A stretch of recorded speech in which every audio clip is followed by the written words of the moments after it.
सभी को सादर जय जिनेन्द्र। हमने पिछली कथा में सुना था कि मुनिराज महावीर का पारना एक दासी के हाथों हुआ जो बेड़ी में बंधी हुई थी।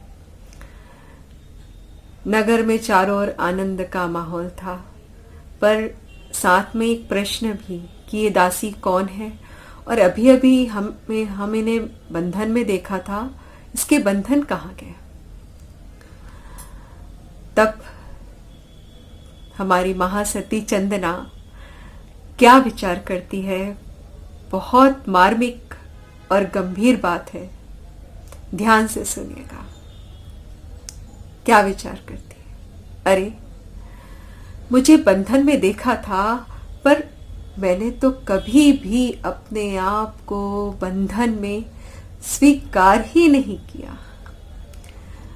यह तो बाहर का बंधन की बात कर रहे हैं। मैं तो सदा काल अंदर और बाहर से स्वयं को निर्बंध ही देखा है, निर्बंध ही स्वीकारा है और निर्बंध ही अनुभव किया है। ऐसी कोई बेड़ी नहीं जो मुझे बांध सके। जो बंधन में था वह भी मैं नहीं, जो खुल गया वह भी मैं नहीं। मैं तो सदा निर्बंध स्वभावी ज्ञायक स्वभावी आत्मा हूं। बंधन तब तक है जब तक मैं अपने आप को बंधन की अनुभूति करता हूं, स्वीकार करता हूं। निर्बंध की अनुभूति होते ही बंधन स्वमेव टूट जाते हैं। सबका एक ही स्वर, किसने बांधा किसने खोला? अरे, कर्मों ने बांधा, कर्मों ने खोला। सारा जनसमूह आश्चर्यचकित था कि पारना एक दासी के हाथ हुआ, और ये दासी कौन है? तभी महारानी मृगावती भी उस पवित्र आत्मा को देखने के लिए आगे बढ़ी। पर ये क्या? मृगावती देखते ही उससे लिपट कर रोने लगी और उनके मुख से निकला, अरे, ये तो मेरी छोटी बहन चंदना है जो वर्षों पहले खो गई थी। आज बहन मृगावती की खुशी दुगनी हो गई। इतने में ही वृषभदत्त सेठ बेड़ी कटवाने के लिए लोहार को लेके आए थे, पर वहां तो दृश्य पूरा बदल चुका था। उनके घर आंगन में पंचाश्चर्य हो गए थे। चारों ओर जन समूह आनंद से जयगान कर रहा था। उन्हें पता चला कि अरे, उनके आंगन में ही महामुनिराज महावीर का पारना हुआ है और चंदना के हाथों हुआ है। तो उनके आनंद से अश्रु झरने लगे। चंदना ने अपनी बहन मृगावती को सेठ जी का परिचय देते हुए बताया कि दीदी, ये मेरी विपत्ति के समय में ही मेरे सच्चे माता पिता हैं। उन्होंने मुझे ऐसा अद्भुत संरक्षण देकर ही मुझे बचाया था। मृगावती उनका आभार करते हुए कहती कि हे नगर श्रेष्ठी, आपका वात्सल्य और ये आज की घटना इतिहास के अमर पृष्ठ बन गए।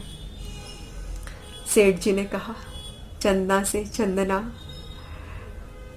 तुमने आज हमें पवित्र कर दिया, हमारे आंगन को पवित्र कर दिया, हम धन्य हो गए। तुमने आज इस सारे नगर की शोभा बढ़ा दी। चंदना कहती है, इस अथाह संपत्ति को एक धर्मी के लिए समर्पित करने वाले मेरे धर्म पिता के आंखों में ये आंसू क्यों आ रहे हैं? सेठ जी कहते हैं, बेटी, तेरी जैसी धर्मी को मैं पाकर धन्य हो गया। धर्मी जीव धन खजाने स्वर्ण मोहरों से भी नहीं मिलते।